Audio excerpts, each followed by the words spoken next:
Good Monday afternoon, and thank you for joining us on KARE 11 News Now. I'm Rena Sargentopoulos. New details today on the man who police say shot a student, then himself, at Stewartville High School last Friday. This morning, the Olmsted County Sheriff identified the gunman as 19-year-old Logan Moyer. Moyer graduated from Stewartville High School in 2024 and competed as a wrestler. However, the sheriff emphasized Moyer had no current affiliation with the team. Moyer was not a coach, a volunteer, or a paid staff member of the wrestling program at Stewartville. The student injured in the shooting is listed in critical but stable condition. Students did return to class today.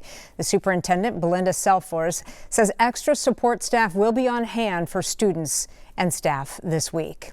Happening right now, a manhunt is underway for the suspect in a deadly shooting at Brown University in Rhode Island. Police have released a person of interest detained after the attack, saying the evidence now points in a different direction. 2 students were killed, 9 others injured after a shooter opened fire in a Brown classroom on Saturday. Community members are grieving. They held a vigil on Sunday night.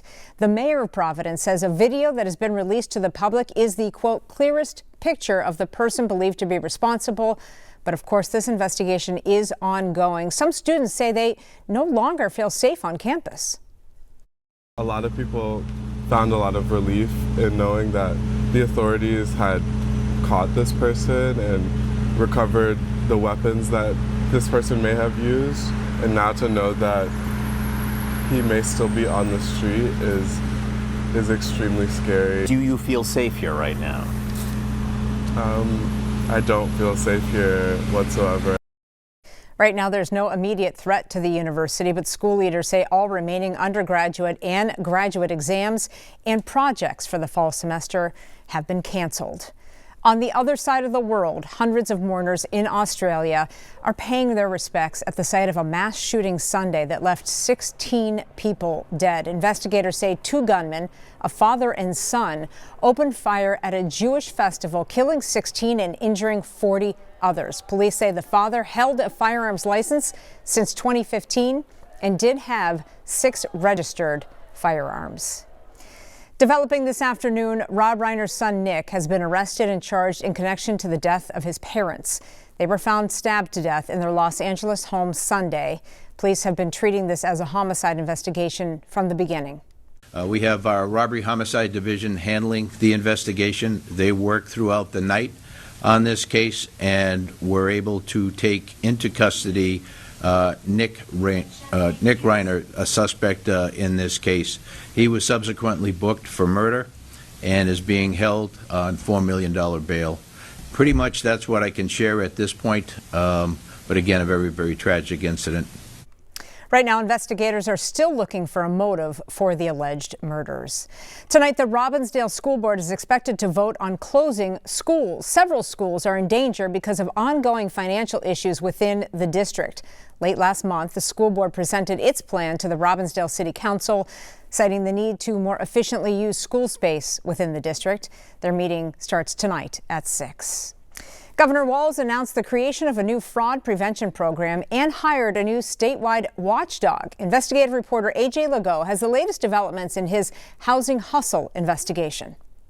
Unconscionable. It certainly does nothing to address fraud in programs. At a Capitol press conference to address fraud, Governor Tim Walz opened with criticism of President Trump and the ICE raids targeting Minnesota's Somali community. There are those like the president who turned this into a racial issue rather than a crime issue. To tackle the crime issue, Walz announced the appointment of Tim O'Malley as the statewide head of program integrity. Minnesotans deserve to know that their tax dollars are being put to good use.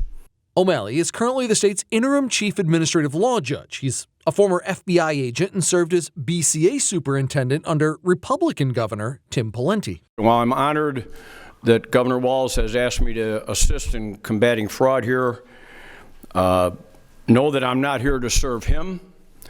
I'm not here to serve any individual, and I'm not here to serve a political party. I'm here to serve Minnesotans. During a question and answer session, KARE 11 asked how the state so badly missed hundreds of millions of dollars in fraud that in January, the then DHS Commissioner Jody Harpstead said this. because there's a lot of rumors of fraud more than there is actual fraud. Governor, how did we go from earlier this year, the former commissioner of DHS, sitting here at the Capitol and telling Minnesota there's more rumors of fraud than there is actual fraud, to what we're hearing today? I certainly never said that. I never at once said that. What I'm asking about is the messaging from the state, though. The commissioner of DHS sat here and told the Senate That there's more commissioner is not rumors of here. fraud. That commissioner is no longer working for the state of Minnesota, and I never said such a thing. So I think you understand the accountability pieces that go with this. DHS's current acting commissioner, Shireen Gandhi, said they currently have 1,300 open fraud investigations. If you get caught stealing from Minnesota's most vulnerable people, I hope you go to prison. This is not Tim O'Malley's first time stepping into a high-profile scandal here in Minnesota. Back in 2014, he was brought in by the Archdiocese to investigate and respond to allegations of sexual misconduct and abuse by clergy. Just like in that situation, he said Minnesota has its work cut out to restore trust. The governor also announced the state is hiring contractor Waypoint Incorporated, a Minnesota-based firm specializing in forensic accounting and financial investigations, to help design and implement a statewide program focused on uniform investigative and auditing practices. With the governor seeking re-election next year, fraud has emerged as a key campaign issue. A few of the top GOP candidates in the race responded to Walz's latest moves. House Speaker Lisa Demuth called the actions, quote, too little too late. Meanwhile, State Representative Kristen Robbins said Walz should resign over the issue of fraud. Well, here's a live look from Washington, D.C., where the clock is ticking for the House of Representatives to get something done about health care. They're headed into their last work week of the year. Republicans are pushing their plan to try to lower costs as the deadline for Affordable Care Act subsidies looms. If they don't get something passed this week, many Americans could see their premium payments more than double at the start of next year.